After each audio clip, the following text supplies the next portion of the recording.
महिमा हो आज के दिन के लिए। आज जो परमेश्वर वचन देने जा रहे हैं, आप उस वचन को ध्यान से सुनिए, क्योंकि आज का वचन इतना इम्पॉर्टेंट है। हमारे इतने सवालों के जवाब है इस वचन में कि हमें बहुत ही ध्यान से इसको सुनना है। अगर आप किसी डिस्टर्बेंस में हैं तो आप अपने जो है उस डिस्टर्बेंस से बाहर आइए, नहीं तो ऐसे समय पर सुनिए इस वचन को कि जब आप पूरा ध्यान देके इसको सुन सके, क्योंकि आज आपके बहुत सारे सवालों के जवाब इस वचन में है और आप आत्मिक उन्नति करने जा रहे हो इस वचन के जरिए। इस वचन में इतनी पावर है, क्योंकि वचन कहता है कि एक वचन परमेश्वर का हमारा जीवन बदलने की सामर्थ्य रखता है। तो जब तक आप वचनों को ग्रहण नहीं करते हो पूरे मन से और पूरा चित्त लगाकर नहीं बैठते हो, जब तक आप शैतान को ये मौका देते हो कि मुझे डिस्टर्ब करे, तब तक आप प्रॉपरली उस आशीष में नहीं बढ़ सकते हो जो आप उस वचन से ग्रहण कर सकते हो। तो मैं आपको रिक्वेस्ट करती हूँ, आप साइड में कहीं पे बैठो या अलग से कहीं पे चले जाओ या फिर रात में सुनो। ऐसे टाइम पे सुनो जब आपको डिस्टरबेंस नहीं है। आप अपनी बाइबल को उठाओ और साथ साथ देखो भी कि इसमें वचन में है या नहीं है, क्योंकि जब हम बाइबल से खुद साथ साथ पढ़ते हैं, साथ साथ वचन को देखते हैं, तो हमें रियलाइज होता है कि सच में इन बातों को जो लिखा हुआ है इनका मीनिंग कितना गहरा है। तो आप वचन को ग्रहण करो, वचन को सुनो। इस वचन से आज आपका जीवन बदलने वाला है, क्योंकि पवित्र आत्मा हमें गाइड करने जा रहे हैं। अद्भुत रीति से आपका आत्मिक जीवन, आत्मिक लेवल बढ़ेगा। परमेश्वर में आप बढ़ोगे, 110% बढ़ोगे। Praise the Lord, glory to Lord. सारी महिमा परमेश्वर की। Praise the Lord.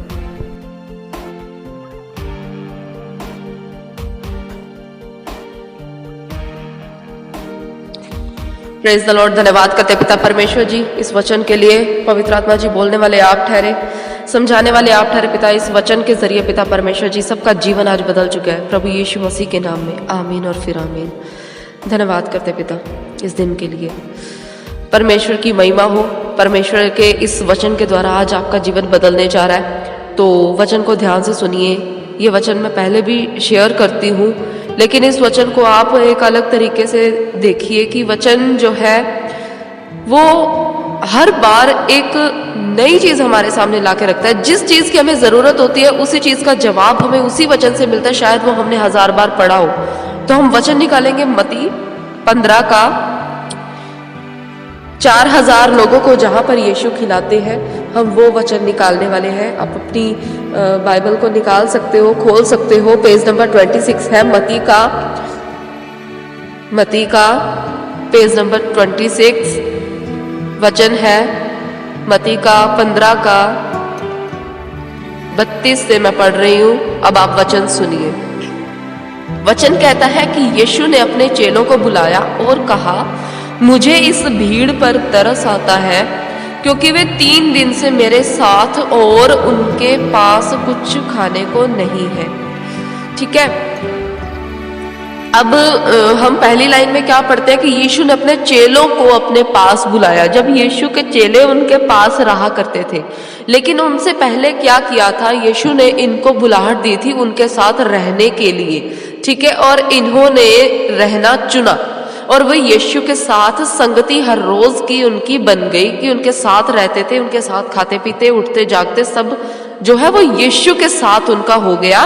ठीक है, ऐसे होते हैं चेले जो हर वक्त हर टाइम में यीशु के साथ रहते हैं। अगर कोई चेला है तो आज वचन उसको चिताता है कि उसको हर वक्त यीशु के अकॉर्डिंग ही चलना पड़ेगा, उसके अकॉर्डिंग ही उसको जीना पड़ेगा, क्योंकि यीशु ने उसको बुलाया है। ठीक है, अब जब उनके साथ रहते थे तब उन दिनों में लोग जो है उनसे मिलने आया करते थे।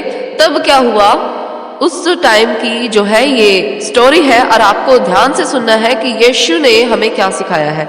यीशु ने अपने चेलों को बुलाया और कहा, मुझे इस भीड़ पर तरस आता है, क्योंकि वे 3 दिन से मेरे साथ है और उनके पास खाने को कुछ भी नहीं है। अब देखो, जिन चेलों को परमेश्वर ने अपने पीछे चलने के लिए बुलाया था उनमें से कुछ तो बिल्कुल ही अनपढ़ थे। अब पतरस के बारे में अगर आप पढ़ो प्रेरितों के काम में, तो लिखा हुआ है कि ये लोग अनपढ़ थे। ठीक है, अब अनपढ़ों को भी परमेश्वर बुलाता है, जो लोग सामर्थ्य नहीं है उनको बुलाता है, जो लोग बिल्कुल भी वचन को जानते नहीं थे उनको बुलाता है और उनको खड़ा भी करता है। ठीक है, और अब कई बार ऐसा होता है कि हम लोगों का चुनाव हो जाता है कि हम यहाँ सेवकाई करें, वहां सेवकाई करें, लोगों को प्रीच करें, लेकिन हमें प्रीचिंग का पी भी नहीं पता होता, प्रचार का प भी नहीं पता होता, और हमें प्रचार के लिए खड़ा कर दिया जाता है। तो हमें अपनी जिम्मेदारी को उस टाइम समझना होता है। अब इन लोगों को जब खड़ा किया गया, अगर ये अपनी जिम्मेदारी ना समझते तो ये यीशु के साथ ना रहते। इन्होंने यीशु की संगति में रहना चुना, ठीक है। यीशु ने बुलाया, इनविटेशन दिया सबको, लेकिन हमें चुनाव करना है, हमें रहना है या नहीं रहना। उन्होंने चुना और वो रहे। वो रहे तो क्या हुआ, आगे जब वो साथ में रहा करते थे तो उनकी भीड़ जो है इकट्ठी हुआ करती थी, जो यीशु से मिलने आया करती थी। मिलने किससे आती थी? यीशु से। लेकिन यीशु ने किनको बुलाया? चेलों को। कारण ये था, यीशु ने अपने चेलों से बात की उस समय पे जब भीड़ यीशु के चारों ओर थी, और वो कहते थे कि ये जो लोग हैं 3 दिन से मेरे साथ चल रहे हैं, लेकिन इनके पास खाने को अब कुछ नहीं है। क्योंकि वो ऐसी जगहों में थे, जब वे उनको सिखाते थे तो वो उनको जंगलों में, ऐसी जगहों पे ले जाते थे जहाँ पे दूर दूर तक जो है ऐसी चीजें नहीं मिलती थी जहाँ पे खाना हो। तो आज जब हम उपवास करते हैं तो इसका मतलब है कि हम जंगल में हैं, हम यीशु के पास उसके साथ है, और बैठकर अगर हम कुछ खाना खा रहे हैं तो वो आत्मिक खाना खा रहे हैं। हम दूर हैं शहर से, हम दूर हैं फेसबुक से, व्हाट्सएप से, हम दूर हैं एक्स्ट्रा फोन कॉल्स से, हम दूर हैं वीडियो से, सॉन्ग्स से जो दुनियावी हैं, हम दूर हैं मूवीज से, ठीक है। हमें यीशु जंगल में बिठा देते हैं ताकि इन चीजों की तरफ हमारा ध्यान ना जाए, ठीक है। हमें इसीलिए उपवास में आना जरूरी है। हम उपवास में आए, इसका मतलब परमेश्वर उनको उपवास में ले जाते हैं और वो कहते हैं इनके पास अब कुछ खाने को नहीं है, कुछ दिनों के बाद शरीर को भी भोजन देना जरूरी होता है।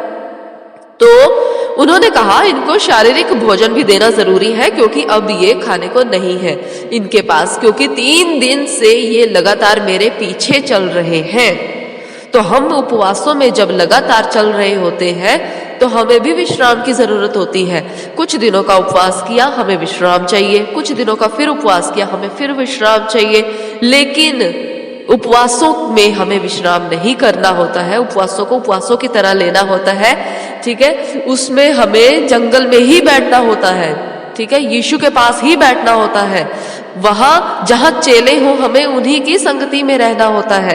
ये लिखा है कि यीशु ने चेलों को पास बुलाया, क्योंकि चेले उनके साथ साथ चलते थे, यीशु के साथ चलते थे, ठीक है। यीशु के साथ चेले चलते थे और भीड़ भी थी। भीड़ को भीड़ का नाम दिया गया जो विश्वासी थे, लेकिन जो उनके साथ रहते थे उनको चेला कहा गया। आपको देख रहे हैं आप किस कैटेगरी में हो, आप पास्टर हो, आप लीडर हो, आप विश्वासी हो, ठीक है। उन सब के लिए एक बुलाहट है। चेलों को बुलाया किस लिए? अब चेलों को बुलाकर कहते हैं कि मुझे इस भीड़ पर तरस आता है, क्योंकि वे 3 दिन से मेरे साथ है और उनके पास कुछ खाने के लिए। यीशु को यहाँ पर तरस आता है कि वो मेरे लिए जो है ना, मेरे वचनों को सुनने के लिए, मेरे कारण जो उनको वचनों की भूख है, वो मेरे पीछे चल रहे थे। परमेश्वर हमारे उपवासी जीवन को देखते हैं कि हाँ ये भूखे बैठे हुए हैं, इनको सिर्फ वचन की भूख है, ये मेरे सामने बैठे हुए ताकि ये वचन खा सके। जब आपकी आत्मिक भूख होती है तब परमेश्वर को पता होता है कि ये भूखे बैठे हुए हैं, उपवास में हैं, इनको खाना खिलाना है और इनको शारीरिक खाना भी देना है। इतनी देर इनको उपवास के बाद मुझे खाना देना जरूरी है ताकि ये शरीर में भी बल पाए, ठीक है। तो परमेश्वर को सब पता होता है। जब आप उपवासों में होते हो, तो जब वो 3 दिन में उपवासों में थे, यीशु के पीछे थे, सिर्फ वचन खा रहे थे, वचन खा रहे थे, वचन खा रहे थे, तो यीशु ने किन को बुलाया? चेलों को बुलाया। चेलों का भी महत्व है, ठीक है। जब आप चेलों के रूप में खड़े कर दिए गए हो सकता है आप अनपढ़ हो सकता है आपको कुछ नहीं आता हो सकता है आप वचन पढ़ते हो आपको कुछ समझ में नहीं आ रहा हो, लेकिन कोशिश करते रहो, पवित्र आत्मा से मांगते रहो, मुझे और बताओ, मुझे और बताओ, मुझे वचन पढ़ना है, मुझे सिखाओ, मुझे इसका समझ में नहीं आया है, मुझे सिखाओ। ये आपकी ड्यूटी है। वो इस तरह से चेलों को बुलाते हैं और चेले ये ड्यूटी करते हैं। क्या? यीशु के पास बैठते हैं और यीशु की मन की बातें सुनते हैं। यीशु ने अपने मन की बात कही, मुझे अब इन लोगों पे तरस आता है कि ये भूखे हैं, वो आपकी भूख की सुधि रखता है। ठीक है, अगर आप भूखे हो, आप प्यासे हो, तो वो आपकी भूख की सुधि रखता है। ठीक है, वो जानता है कि आपके पास कुछ खाने को नहीं है, आपको खिलाना है। वो आत्मिक भोजन खिलाता है जब आपको दिन रात, तो उसको ये पता है कि आपको शारीरिक भोजन की भी जरूरत है। आपकी जिस तरह से आत्मिक जरूरतें हैं, यीशु को पता है कि आप आत्मा में बढ़ना चाहते हो, लेकिन उनको ये भी पता है कि आपको शारीरिक रूप से भी बढ़ाना है। आप क्यों चिंता करते हो? आप सिर्फ वो करो जो यीशु ने कहा है। आप उसके पीछे बैठो, वो चिंता कर लेगा कि मुझे खाना खिलाना है। आप आत्मिक रीति से आगे बढ़ने की कोशिश करो, वो चिंता कर लेगा कि आपकी शारीरिक जरूरतों को भी पूरा करना है। वो चिंता कर लेगा, उनको चिंता है। भीड़ ने नहीं कहा कि हम पे तरस खाओ, भीड़ तो उसके पीछे थी यीशु के वचनों को सुनने के लिए। उनको आत्मिक भूख थी, लेकिन यीशु ने चिंता की उसकी शारीरिक चीजों की, शारीरिक विश्राम की, शारीरिक भूख की भी उसने सुधि ली, चिंता की। उन्होंने कहा, मैं उन्हें भूखा विदा करना नहीं चाहता हूं, कहीं ऐसा ना हो कि वो मार्ग में थक कर रह जाए। अगर आपके जीवन में आप भूखे रह जाओगे, मतलब आपको संतुष्टि नहीं होगी, आपके पास खाने को शारीरिक जीवन में ना होगा, आप कर्जे में दबे रहोगे, आप बीमारियों में दबे रहोगे, दुष्ट आत्माओं में दबे रहोगे, तो आपको पता है कि यीशु को इस चीज की सुधि है कि आप उसके वचन पे भी नहीं चल पाओगे। ठीक है, चैलेंजेस आते हैं, लेकिन आपको परमेश्वर उस चैलेंज से बाहर निकालता है। किसके जरिए? किससे बात करता है? चेलों से बात करता है कि मुझे इन पे तरस आता है, इनको खाना देना है। वो डायरेक्ट भी तो दे सकते हैं, लेकिन वो चेलों से बात कर रहे हैं, एक महत्व है। ठीक है, उनको पता है कि आप मार्ग में थक कर रह जाओगे, क्योंकि सकरा है वह मार्ग जो परमेश्वर की ओर आपको लेके जाता है। ठीक है, आप सकरे मार्ग से जब चल रहे हो ना, उनको पता है कि मुझे टाइम टू टाइम इनको फीड करना है, इनको खाना खिलाना है, इनकी जरूरतों को पूरा करना है, इनको कर्जे से बाहर निकालना है, इनको गाड़ी देनी है, या इनको बाइक देनी है, या इनको घर देना है, या इनको संतान देनी है, या इनके बच्चों की पढ़ाई है, या उनकी शादी ब्याह है, कुछ भी है। परमेश्वर कहते हैं, मुझे फिक्र है, मैं तुम्हें भूखा नहीं छोड़ूंगा। ऐसा ना हो कि तुम मार्ग में थक कर रह जाओ, और जो तुमने जर्नी शुरू की है, जो यात्रा शुरू की है मेरी ओर, मेरे कारण जो तुमने इतने दिन दुख उठाया है कि तुम भूखे प्यासे रहे, इसलिए कि तुम आत्मा में बढ़ो, मुझे जानो, मेरे साथ संगति करो, तो क्या मैं तुम्हें छोड़ दूंगा? नहीं, मुझे फिक्र है कि तुम मार्ग में थक कर ना रह जाओ। फिर चेले बात करते हैं कि प्रभु, चेलों ने उससे कहा, हमें इस जंगल में कहां से इतनी रोटी मिलेगी कि हम इतनी भीड़ में जो है उनको तृप्ति का खाना दे सके? इतनी भीड़ को कैसे तृप्त कर पाएंगे? अब देखो, परमेश्वर ने उन लोगों को चुना जब, यहाँ पे दो पहलू है। हम देखते हैं भीड़ की तृप्ति, और दूसरा चेलों का चुनाव। ठीक है, चेलों को चुना जाता है, और भेड़ों जो उनकी भेड़े हैं, उनको, उस भीड़ को तृप्त किया जाता है। ठीक है, कैसे किया जाता है? अब चेलों से बात अपने दिल की प्रभु करता है ताकि वो भीड़ तक पहुंचाए। ठीक है, तो चेलों को सुनना इसलिए जरूरी है। हम अपनी मर्जी से अपने चेले नहीं बटोर सकते हैं, हमें चेले दिए जाते हैं प्रभु की ओर से कि तुम इसकी सुनो। लेकिन कुछ ऐसे झूठे भविष्यवक्ता भी खड़े हुए हैं, वो हमारे जीवन में तभी आते हैं जब परमेश्वर की मर्जी होती है, ताकि हम जो है गिर गिर के सीख सके। और हम सीखते हैं और हम खड़े हो जाते हैं, और फिर हम लोगों को बताने के लायक हो जाते हैं। और वो सबके जीवन में नहीं होता, लेकिन कुछ एक के जीवन में होता है, जिसको परमेश्वर ने तैयार करना होता है कि वो अवेयर करे, वो सीखे, वो अवेयर करे, दूसरों को भी बचा सके। इस रीति से चेलों का बड़ा महत्व है। यीशु को जब चेलों ने कहा कि हम जंगल में इतनी रोटी कहां से लाएं, इतने भीड़ को कैसे तृप्त करें, ठीक है, इसी तरह से हम लोगों के पास होता है कि जब हम सोचते हैं, जब चेले हम खड़े कर दिए जाते हैं, तो सोचते हैं कि प्रभु हमें सारे वचनों की समझ में नहीं है, हमें इतने समझ नहीं है कि हम दूसरों को प्रीच कर सके अभी। तो वचन कहता है, यीशु ने उनसे कहा, तुम्हारे पास कितनी रोटियां हैं?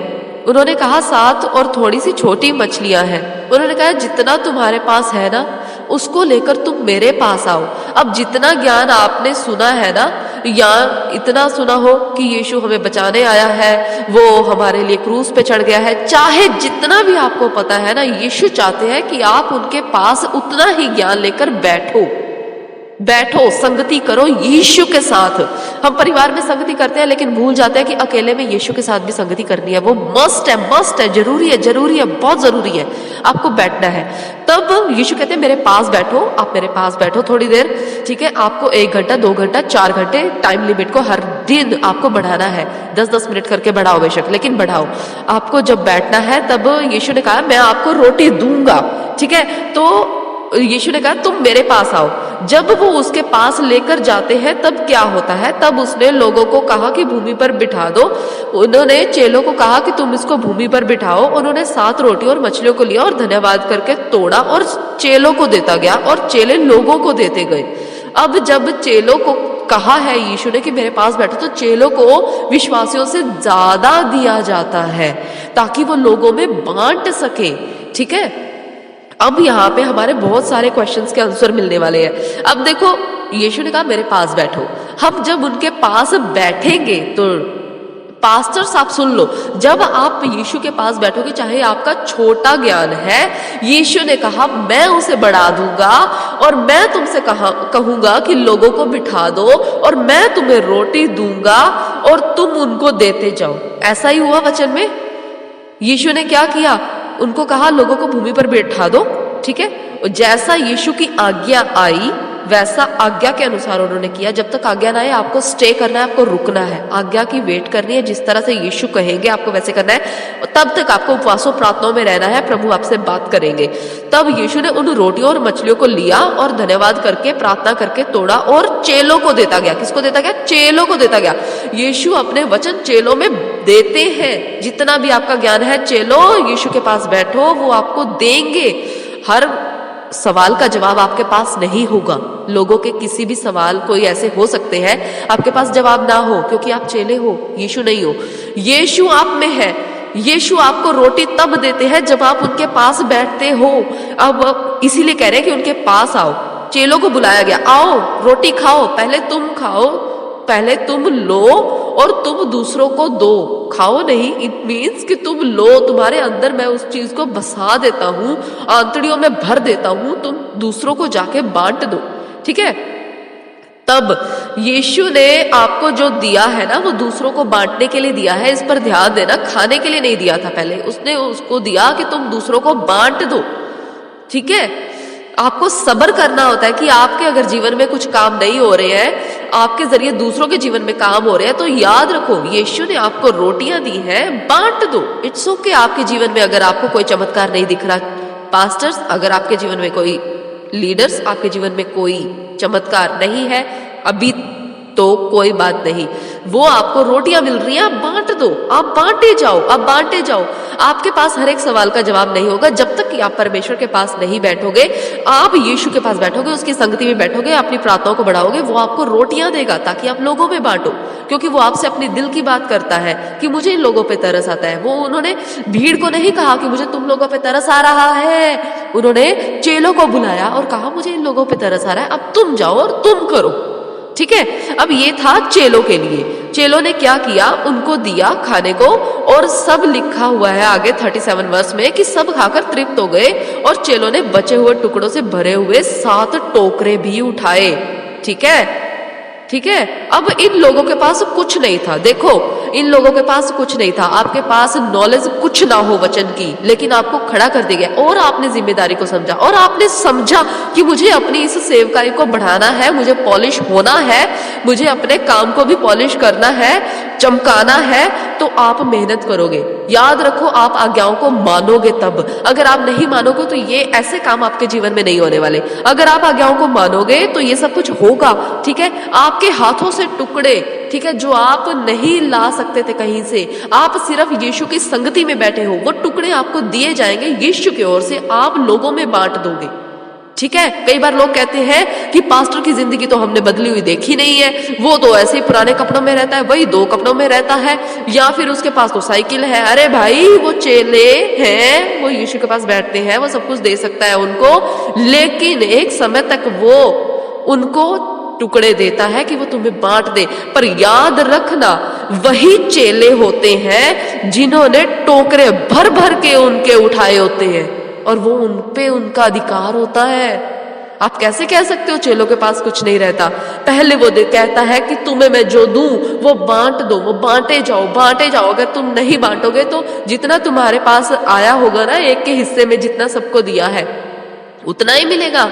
लेकिन आपको उतना दिया, ठीक है, जब आपने बांटा कि आपकी कैपेसिटी से भी बहुत ज्यादा, आपकी कैपेसिटी से बहुत ज्यादा देने के बाद परमेश्वर आपकी कैपेसिटी को इतना बढ़ा देते हैं कि आप खुद तो तृप्त होते ही हो, दूसरों को भी तृप्त करते जाते हो, और वो खत्म नहीं होता है, वो बढ़ता ही जाता है। ये है चेलों की बुलाहट। अब याद रखो, आपको बुलाया गया है दूसरों को बांटने के लिए। आप बांटो और उनको तृप्त करो।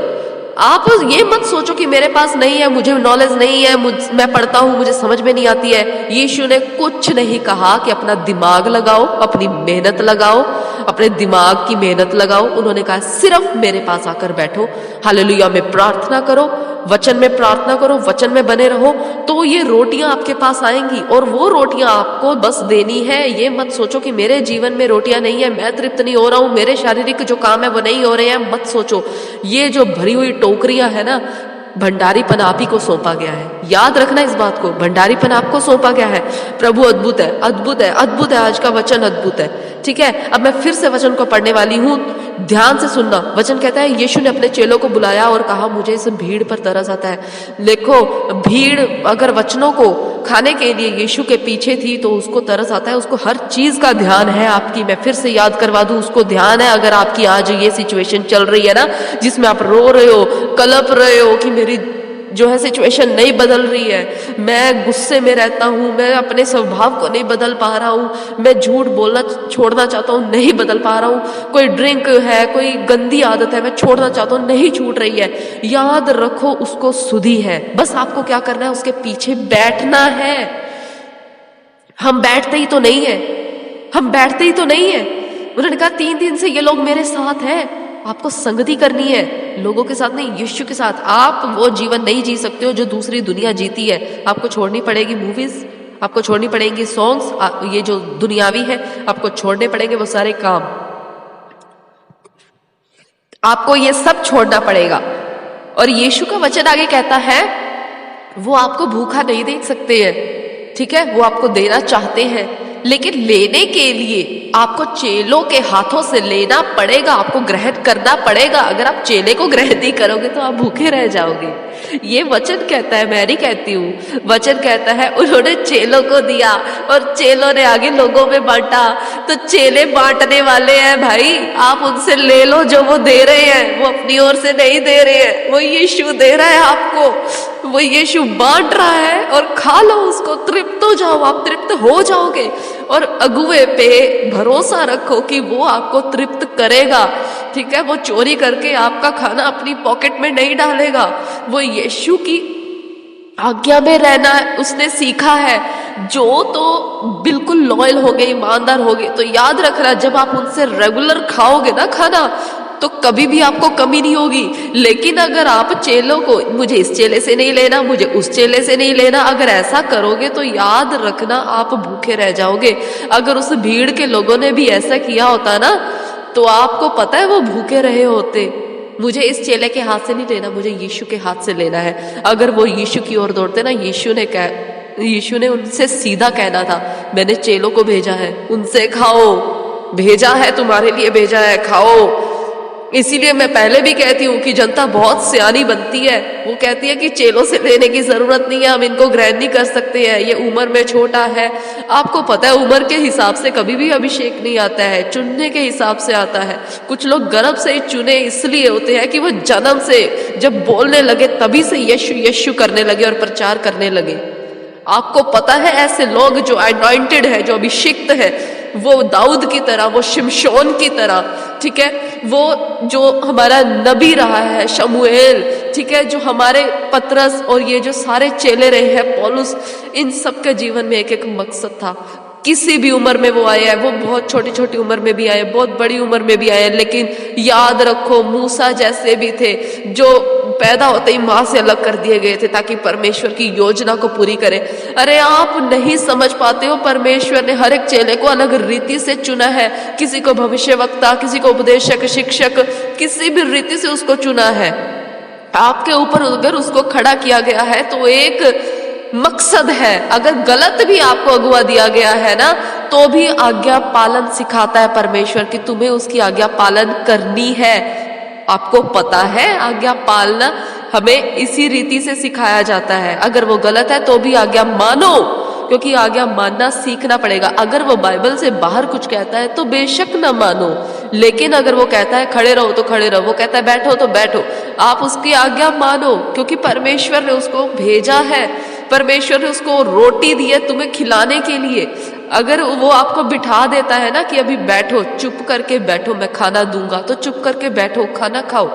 ठीक है, यीशु ने पहले बैठने का हुक्म दिया, लेकिन लोग यहाँ पे खड़े होना चाहते हैं। मुझे ये पद दो, मुझे ये पोस्ट चाहिए, मुझे लीडर बनना है, मुझे यहाँ क्वायर में खड़े होना है। यीशु ने कहा चुपचाप बैठ जाओ, पहले चेलों के हाथ से खाओ, तृप्त हो जाओ।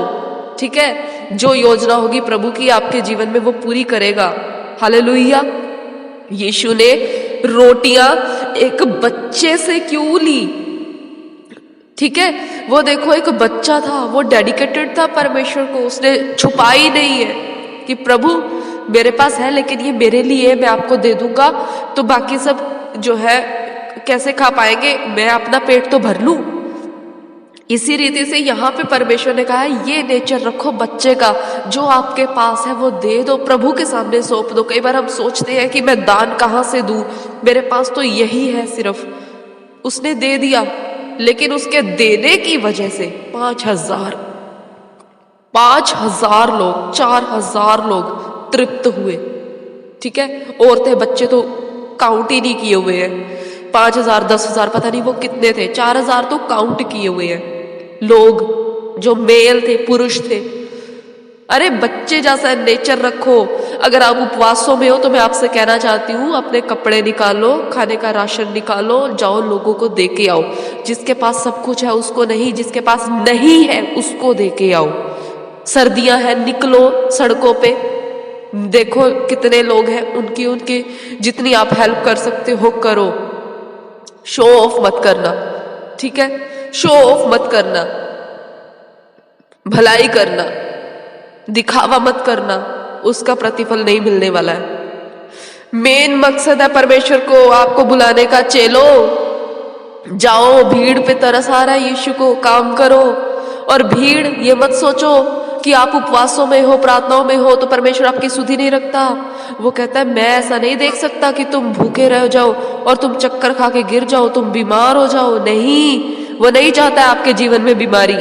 वो चाहता है कि तुम थको मत, वो चाहता है कि तुम चलते रहो, भागते रहो और दूसरों की सेवा करने के लिए तैयार हो जाओ। देखो वो रोटी तुमसे मांगेगा, पहले तुम्हें देनी पड़ेगी। वो तुम्हारा मन देखता है कि तुम्हारे पास जो है वो तुम उसके पास लेकर आते हो कि नहीं। आपको लेकर जाना है जो भी है आपके पास। आपको अगर घटी है तो भी आपको दान और दशमांश निकालना है ईमानदारी के साथ। ठीक है, ईमानदारी के साथ बीज बो और देखोगे आप अपने जीवन में कैसे बदलाव आते हैं। वचन कहता है तुम्हारे पास जितनी रोटियां हैं वो दे दो। अरे कितनी रोटियां हैं पूछा, उन्होंने कहा सारी ले आओ। और हम जब दशमांश निकालते हैं 2000 का 200 ही निकालते हैं तो सोचते हैं बड़ी बड़ी लंबी छलांग लगा दी हमने। अरे सारा परमेश्वर कह रहे हैं दे दो, और हम सोचते हैं पता नहीं हमारे पास बचेगा कि नहीं बचेगा। अरे वो ही है जो आपके हजारों लोगों को, करोड़ों लोगों को तृप्त करेगा। आप नहीं जानते हो वो किस रीति से आपको देने वाला है। चेलों ने अब तक नहीं सोचा था कि वो प्रार्थना करेगा, इनको तोड़ेगा और वो हमें देगा, हमें इस लायक समझेगा कि हम उसकी भीड़ को चराएं, हम उसकी भेड़ों को चराएं, हम उसको खाना खिलाएं। चेलों ने अब तक ये सोचा नहीं होगा, क्योंकि वो तो कह रहे थे अरे भाई हमारे पास इतना खाना कहां से है जो इतने लोगों को खिला दे। जो चेले भी नहीं सोच सकते हैं वो यीशु ने किया। तो याद रखो, अगर हमारी सोच इतनी बड़ी नहीं है कि हाँ पता नहीं ये होगा कि नहीं होगा, तो ये मत सोचो कि वो यीशु नहीं कर सकते। यीशु कर सकते हैं, इसीलिए बुलाया है। तुम सिर्फ चुपचाप जाओ। बुलाया है, ग्रुप्स में बुलाया है, टीचिंग के लिए बुलाया है, सीखने के लिए बुलाया है, किसी भी काम के लिए बुलाया है, दान देने के लिए, सफाई के लिए या किसी भी काम के लिए आपको आपका पास्टर, आपका सीनियर बुला रहा है तो जाओ। ये मत कहो मैंने कभी किया नहीं है। आप जाओ, आपको देने वाला परमेश्वर है, वो रोटियां तोड़ेगा और आपके किए हुए उस काम से हजारों तृप्त होंगे।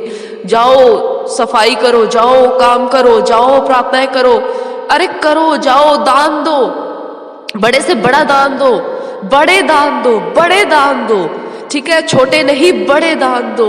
और तुम्हें अगर लगे कि मेरे पास कुछ नहीं बचा है तो भी दो। और याद रखना, अगर आपके पास पैसे नहीं है, आप खाने में से निकालो, आप जाओ कुछ करो, सभा में दो, लेकिन ठीक है, आपके वो काम जब प्रचार के काम आएंगे, लोगों को खिलाने के काम आएगा ना, आत्मिक भोजन, तो याद रखना आपकी कोई कमी नहीं रह जाएगी, क्योंकि यीशु को ध्यान है कि तुम मार्ग में थक कर ना रह जाओ, मुझे तुम्हें खाना खिलाना है। वो आपकी सारी जरूरतें पूरी करेगा। लेकिन अगर आपने चेलों को ग्रहण नहीं किया, आप सीधे यीशु के पास जा रहे हो, तो यीशु भी आपसे यही कहेगा, मैंने चेले भेजे हैं भाई, जाके चुपचाप वहां बैठ जा पंक्ति में जैसे सब लोग बैठे हैं, तुम्हें वहीं पे तृप्त किया जाएगा, जहां पर तुम हो वहीं पे तुम्हें खाना दिया जाएगा। पैदल चल कौन रहा था? चेले। लोग कितने थे? मेहनत किसकी थी? चेले की। बैठा आराम से कौन था? वो भीड़ का बंदा। खा कौन रहा था? भीड़ वाला बंदा। उन्होंने खाना नहीं खाया था अभी तक।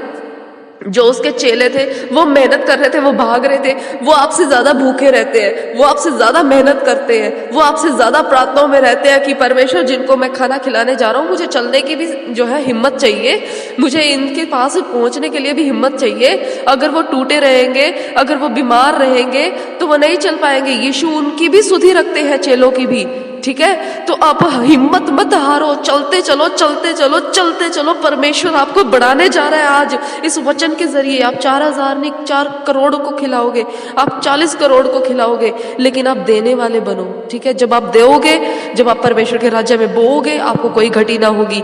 आपको वचन कहता है, चलो आप कभी भी मत ये सोचो कि मैं पीछे रह गया हूं, मेरी परमेश्वर सुधि नहीं ले रहा है। नहीं, वो जो टोकरे बचे हैं वो आप ही को उठाने हैं। आप भंडारीपन आपको सौंपा गया है। आप पेट भर के खाओ, आप तृप्त हो जाओ, और आपके पास जो भी आएगा आपको देने के लिए भी बहुत होगा। क्यों? क्योंकि आपने टोकरे उठाए हैं। पहले बांट दिया, अपना लालच नहीं किया, लेकिन आपने टोकरे उठाए बाद में। याद रखना, आप बाद में टोकरे जो उठाओगे वो इतने भारी होने वाले हैं, वो इतने भरे होने वाले हैं कि आप सारी उम्र परमेश्वर की महिमा करोगे, आपके वंश महिमा करेंगे, वो खाएंगे, तृप्त होंगे, लेकिन कभी खत्म ना होगा। आपका आज बोया हुआ आपकी जनरेशंस काटेंगी, चाहे भला बोलो चाहे बुरा बोलो, आप पे है। वचन कितना सुंदर है, कितना सामर्थी है। वचन कहता है सिर्फ 7 रोटियां थी और मछलियां थोड़ी सी थी। अरे अपने छोटे ज्ञान को लेकर मत रो, मत सोचो कि मैं छोटी हूं, मुझसे नहीं होगा, छोटा हूं, मुझसे नहीं होगा।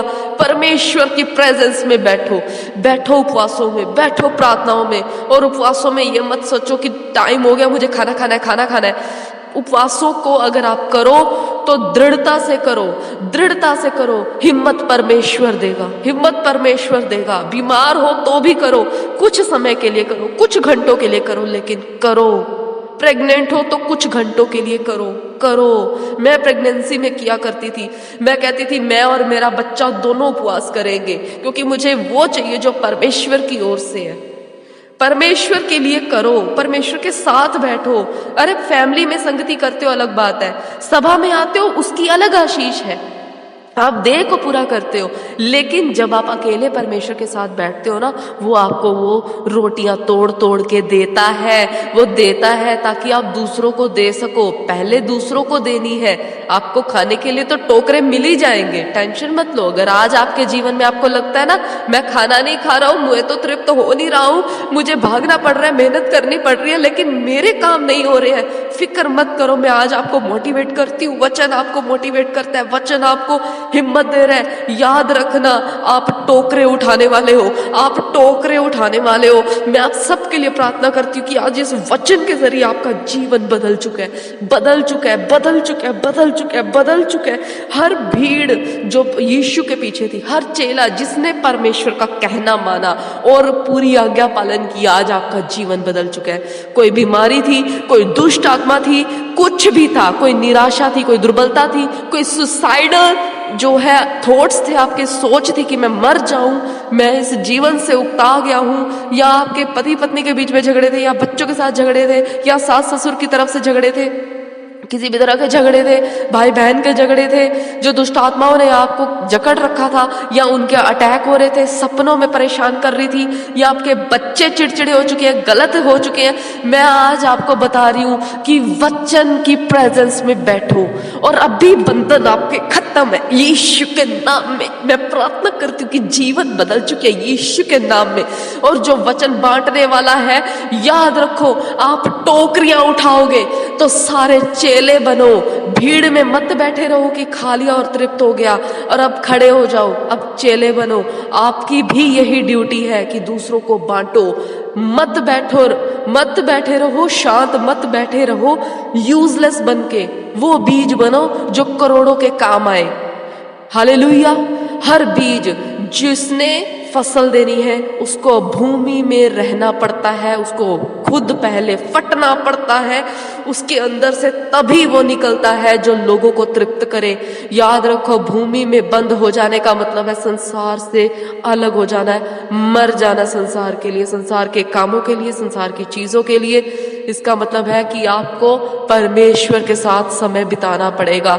जैसे आप पहले करते थे आप नहीं कर सकते हो।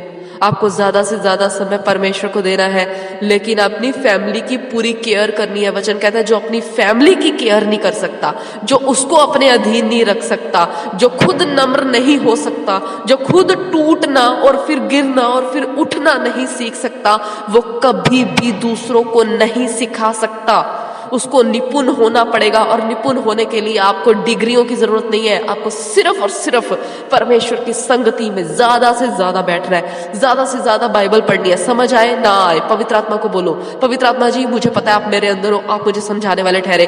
मैं ये मन्ना खा रहा हूँ जो स्वर्ग से मेरे लिए उतरा है। ये मन्ना है असली मन्ना जो मैं खा रहा हूँ। मैं खा रहा हूँ और मैं तृप्त हो रहा हूँ, मैं दूसरों को तृप्त कर रहा हूँ। मेरे घर वाले तृप्त हो रहे हैं, मेरे परिवार वाले, मेरे रिश्तेदार और मेरे देश वाले, मेरा वर्ल्ड, मेरी सिटी, हर चीज तृप्त हो रही है मेरे द्वारा, क्योंकि मैं चुना गया हूं, क्योंकि मैं चुनी गई हूं। मेरे द्वारा तृप्त हो रहे हैं, मेरा इस्तेमाल हो रहा है, मेरा इस्तेमाल हो रहा है। यीशु ने मुझे बुलाया है अपनी भीड़ को खाना खिलाने के लिए, और उसने मेरे लिए भीड़ को बिठा दिया है। कोई मेरे सामने खड़ा नहीं होगा, यीशु ने भीड़ को बिठा दिया है। यीशु ने भीड़ को बिठा दिया है कि वो बैठे हुए हैं और मैं उनको तृप्त कर रहा हूं। यीशु से ले रहा हूं, उनको दे रहा हूं, और मैं भरे हुए टोकरे भी उठा रहा हूं, क्योंकि भंडारीपन मुझे सौंपा गया है यीशु के नाम में। आमीन। अपने लिए इन लाइंस को बोलो।